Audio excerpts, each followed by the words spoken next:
তাকে প্রতিহত করবেন ইনশাআল্লাহ। কিন্তু দুর্ভাগ্যের বিষয় 5 আগস্টের পর আইন শৃঙ্খলা পরিস্থিতি এতই অবনতি ঘটেছে, আমার মামলাটা পিআই ইনভেস্টিগেশন হচ্ছে না। আমরা এলাকাবাসীর পক্ষ থেকে বলতে চাই, এই গণদাবিকে আপনারা উপেক্ষা করবেন না। এই গণদাবি জনবিস্ফোরণ সৃষ্টি করবে এলাকার মধ্যে। যে কোনো একটি অপ্রীতিকর ঘটনা হতে পারে, এর দায় দায়িত্ব প্রশাসনকে নিতে হবে। সুতরাং এই মিথ্যা মামলার যে রিপোর্ট এখন রয়েছে উখিয়া উপজেলায় ভারপ্রাপ্ত কর্মকর্তা মহোদয়ের হাতে, আপনারা সঠিকভাবে যাচাই করে এই মামলার রিপোর্ট দায়ের করবেন। এবং তার পাশাপাশি আমি অত্র এলাকার সর্বস্তরের জনগণকে বলব, আমি সহ এবং অন্যান্য নেতৃবৃন্দ, সর্বদলীয় নেতৃবৃন্দকে নিয়ে আমরা উখিয়া উপজেলার নির্বাহী মহোদয়কে স্মারকলিপি প্রদান করব, ভারপ্রাপ্ত কর্মকর্তা মহোদয়কে স্মারকলিপি প্রদান করব এবং কক্সবাজার জেলা প্রশাসক ডিসি মহোদয়কে স্মারকলিপি প্রদান করব।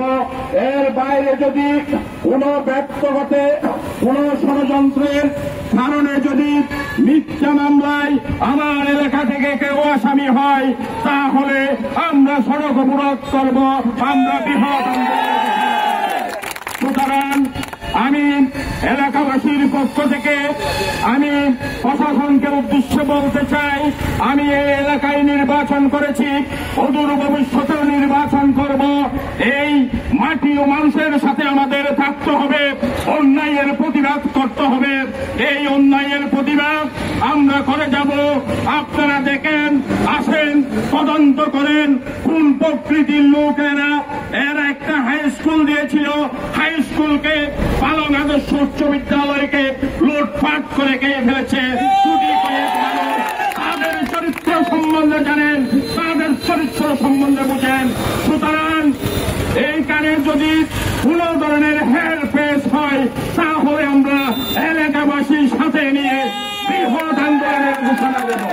এবং তার পাশাপাশি এই মামলাবাজ যে ব্যক্তি আছে, যার নাম নিতে ঘৃণা হয়, সে ব্যক্তিকে সমাজ থেকে একেবারে বিতাড়িত ঘোষণা করার জন্য আমি আহ্বান জানাচ্ছি। এবং রত্ন পালন বেলিপাড়া আর কোনদিন যদি এই ব্যক্তি গিয়ে কোন বড় ধরনের কথা বলে, আপনারা তাকে প্রতিহত করবেন ইনশাআল্লাহ। আপনাদের সাথে আমরা আছি, আমরা থাকবো।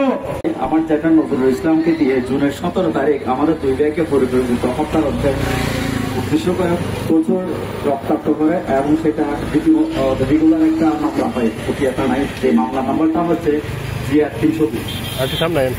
কিন্তু পরক্ষণে গিয়ে সেটা রাতের আন্ধারে অলৌকিকভাবে আমাদের 2 ভাইয়ের এগেইনস্টে 6 মাসের অন্তঃসত্ত্বা বাচ্চা নষ্ট করেছি বলে একটা মিথ্যা মামলা কাউন্টার মামলা রেকর্ড হয়, যেটার প্রেক্ষিতে আমি 16 দিন জেল কেটেও আসছি।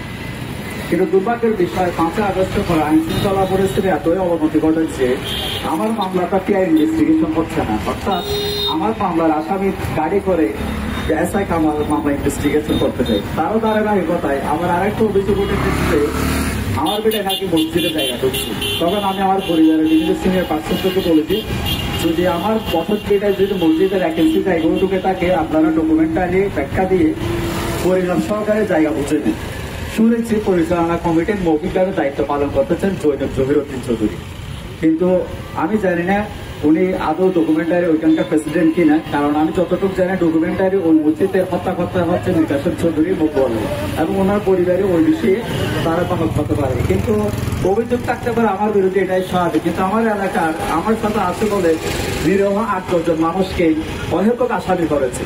সুতরাং আজকে আমাদের মানববন্ধনের মূল অবজেক্টটা হচ্ছে এই যে বোর্ডে যে মামলাটি তুলে দেওয়া হয়েছে, ওইটা ইনভেস্টিগেশনের দায়িত্ব দেওয়া হয়েছে সংশ্লিষ্ট লোকাল উখিয়া থানা ওসি বরাবর। আমাদের প্রতি যাতে ইনজাস্টিস না হয়, একটা যাতে ফেয়ার ইনভেস্টিগেশন হয়, ন্যায় বিচারের উদ্দেশ্য হচ্ছে আজকে আমাদের মানববন্ধনের উদ্দেশ্যটা। মূল ফোকাসটা হচ্ছে এই, আমরা যাতে কোনো ধরনের অহেতুক হয়রানি না হয়, আমাদের প্রতি যাতে একটা ফেয়ার ইনভেস্টিগেশনের মাধ্যমে ফেয়ার একটা নির্দেশন উঠে আসে, এই উদ্দেশ্য হচ্ছে আমাদের মানব উদ্দেশ্য না। আমাদের কারো ব্যক্তি ইমেজ নিয়ে খেলা করার ইন্টেনশন নিয়ে আমরা এখানে আসি নাই।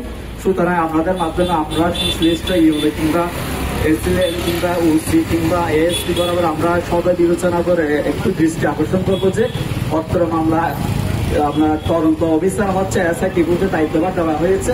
ওনার প্রতি আমরা সবাই অনুরোধ থাকবে যাতে মামলাটা যথাযথভাবে তদন্তপূর্বক ব্যবস্থা নেওয়া হয়, আমাদের প্রতি যাতে কোনো প্রকার আইনের অপব্যবহার প্রয়োগ না হয়, এটাই হচ্ছে আমাদের মূল দাবি।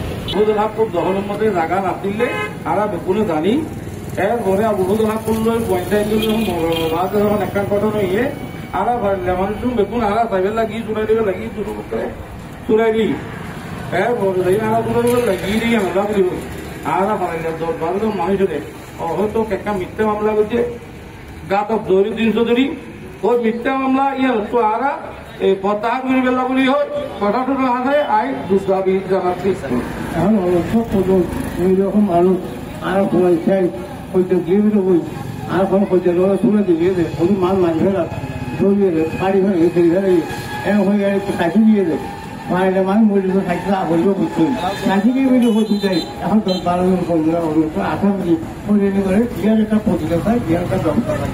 এই প্রশ্ন হচ্ছে আর এই অহেতু মিথ্যা মামলাগান প্রত্যাহার করিবেন লাই আর প্রত্যাহার করিয়ে যেহেতু মিথ্যা মামলায় ইয়ার সঠিক গুণার সুস্থ তদন্ত করিয়ে প্রশাসনের আছে আরা অনুরোধ জানাইন যে আরারে মিথ্যা মামলার আসামি নজরিয়ে মামলাগান তারা প্রত্যাহার করিবেন বলে তারা আছে প্রচুর আন্তরিকভাবে দাবি জানায়।